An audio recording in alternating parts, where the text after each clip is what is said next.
என்ன விஷயம்? பிளாக்மெயில் கால் ஏதாவது வந்துச்சா? அதெல்லாம் எதுவும் இல்ல சார். இப்ப வரைக்கும் அப்பாவை பத்தின தகவல் எதுவுமே தெரியல. நாங்க வேற ஒரு ஹெல்ப் கேட்கறதுக்காக உங்ககிட்ட வந்திருக்கோம். வேற ஹெல்ப்பா? என்னம்மா? எங்க அம்மா மீனாம்பிகை இருக்காங்கல்ல? மீனாம்பிகாவா? உங்க அம்மா பேர் மீனாம்பிகாவா? சார், மீனாம்பிகை அம்மா தான் என் அம்மா. அவங்க இறந்ததுனால தான் என் அப்பா மரகத அம்மாவை கல்யாணம் பண்ணாரு. ரொம்ப வருஷத்துக்கு முன்னாடி நடந்த கதை. இப்ப அதெல்லாம் மறந்து போச்சு. அன்னைக்கு வந்திருந்தாங்களே உங்க தம்பிக, மிஸ்ஸஸ் மரகத்துக்கு பிறந்தவங்களா? ஆமா சார். சரி, நீங்க சொல்ல வந்ததை சொல்லுங்க. சார், மீனாம்பிகை அம்மாவுக்கு ஒரு அண்ணன் இருந்தாரு. அவரு பேரு மகாலிங்கம். அப்படி ஒருத்தர் இருந்ததையே நான் மறந்து போயிட்டேன். அந்த அளவுக்கு அவரை பத்தி யாருமே என்கிட்ட எதுவும் பேசினதே இல்ல. எங்க அம்மா மீனாம்பிகை இறந்து போனதும் அப்பா மரகத அம்மாவை கல்யாணம் பண்ணது மகாலிங்கம் மாமாவுக்கு சுத்தமா பிடிக்கல. அந்த சண்டையில என் மாமா மரகத அம்மாவோட அப்பா என் தாத்தா தணிகாச்சலத்தை கொலை பண்ணிட்டு அவர் ஜெயிலுக்கு போயிட்டுதா இப்பதான் எனக்கு அந்த விஷயமே தெரியும். நான் சின்ன வயசுல இருந்தப்போ இது நடந்ததுனால எனக்கு அதை பத்தி எதுவும் ஞாபகமே இல்ல. நானும் இத பத்தி யார்கிட்டயும் பேசினதும் இல்ல. இப்போ புரியுது. மகாலிங்கம் இப்ப ஜெயில இருக்காரா? ஆமா சார். எனக்கு என் மாமா பத்தி தெரிஞ்சுக்கணும். அவனை பத்தி இப்ப எதுக்கு தெரிஞ்சுக்கணும்னு நினைக்கிறீங்க? என் அம்மா வழியில எனக்கு இருக்கிற ஒரே சொந்தம் என் மாமா மட்டும்தான். எனக்கு வீடியோ கால் வந்ததும் என் மீனாம்பிகை அம்மா வீட்ல இருந்துதான். அங்கிருந்து ஒருத்தர் வீடியோ கால் பண்றாருன்னா அவரு ஏதோ சொல்லணும்னு நினைக்கிறாரு. என் அம்மா வழி சொந்தம்னு இருக்கிறது மகாலிங்க மாமா மட்டும்தான் சார். அவருக்கு இந்த விஷயம் தெரிஞ்சிருக்கலாம்ல. மாமாவை பார்த்து எனக்கு இருக்கிற குழப்பத்தெல்லாம் கேட்டா என் அப்பா காணாம போனதுக்கு எனக்கு பதில் கிடைக்கும்னு தோணுது சார். புனிதாவோட அப்பா ரூம்ல ஏதாவது கிடைக்குமான்னு தேடணும். மாமாவோட டைரி கிடைச்சது. அதோட பழைய போட்டோ ஒண்ணு கிடைச்சது. அது புனிதாவோட மாமா மகாலிங்கத்தோட போட்டோ. புனிதாவோட தாத்தா தணிகாச்சலம் இறந்து போன நாள், வருஷம், இது எல்லாத்தையுமே மாமா டைரியில குறிச்சு வச்சிருக்காரு. இதெல்லாம் 20 வருஷத்துக்கு முன்னாடி நடந்தது. ஆனா ஏதோ ஒரு காரணத்தினால இதெல்லாம் சொல்லாம இருந்திருக்காங்க.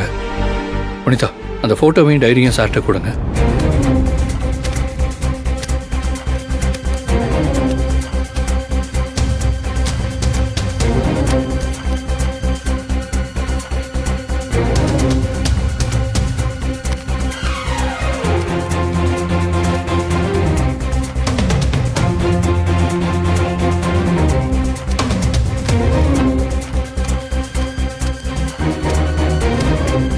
சரிம்மா, நீங்க அவனை பத்தின டீடைல்ஸையும் இந்த போட்டோ காப்பியும் இங்க கொடுத்துட்டு போங்க.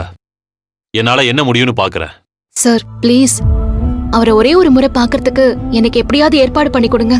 பெட்டிஷன் ரைட்ஸ் பண்ண முடியுமான்னு நான் செக் பண்ணிட்டு சொல்றேன்.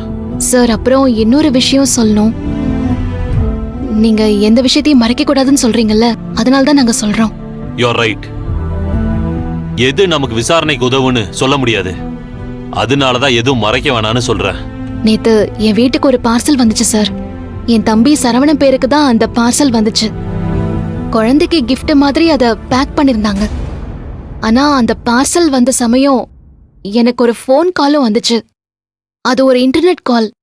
அந்த பார்சல்ல ஆபத்தான பொருள் இருக்குன்னு சொல்லி எனக்கு ஒரு குரல் சொல்லுச்சு.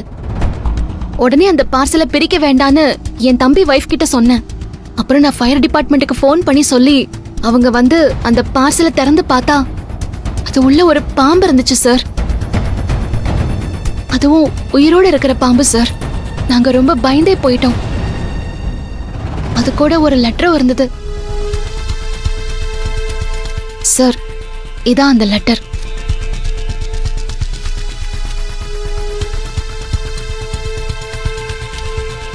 இது மொட்டை கடுதாசி.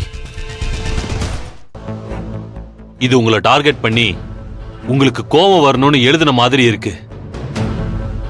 அதேதான் சார். புனிதாவை பொறுத்த வரைக்கும் சொத்துக்கு மேல அவங்களோட தம்பிங்களை உசுரான்னு நினைக்கிறாங்க. ஆனா இப்படிலாம் யார் பண்றாங்கன்னு தெரியல சார். உங்க அப்பாவை கஸ்டடியில வச்சிருக்கிறவன் தான் இந்த போனையும் பண்ணானா? இல்ல சார், ரெண்டுமே வேற வேற ஆளு. போன் ரெண்டுமே வேற வேற வந்தது.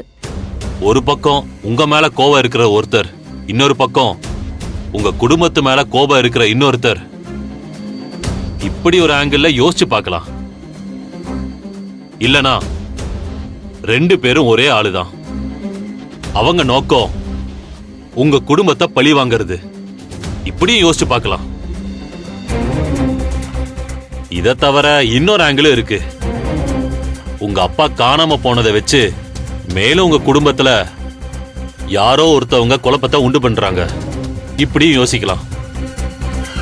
உங்க குடும்பத்துல யார் மேலேயாவது உங்களுக்கு சந்தேகம் இருக்கு அப்படித்தா? அதெல்லாம் எதுவும் இல்ல சார். சின்ன சின்ன சண்டை வருமே தவிர யாரோ இந்த மாதிரிலாம் பழிவாங்கலாம் நினைக்க மாட்டாங்க சார். என்ன என்னம்மா நீங்க அப்படி நினைக்காம தான் என்னை தேடி வந்து உங்க தம்பிங்க உங்க மேல கேஸ் போட சொல்லுவாங்களா? நல்லா கேளுங்க சார். குடும்பத்து மேல இருக்கிற கண்மூடித்தனமான பாசத்தால அவங்க வேற மாதிரி யோசிக்கவே மாட்டேறாங்க. இல்ல சார், என் குடும்பத்தை சேர்ந்த யாருமே இப்படிலாம் பண்றவங்க இல்ல சார். அவங்களெல்லாம் சந்தேகப்படாதீங்க சார். உங்களுக்கு தாமா அவங்க குடும்பம். எங்களுக்கு எல்லாருமே சந்தேகத்துக்கு உரியவங்க தான். சரிம்மா, இது எல்லாமே இங்க இருக்கட்டும்.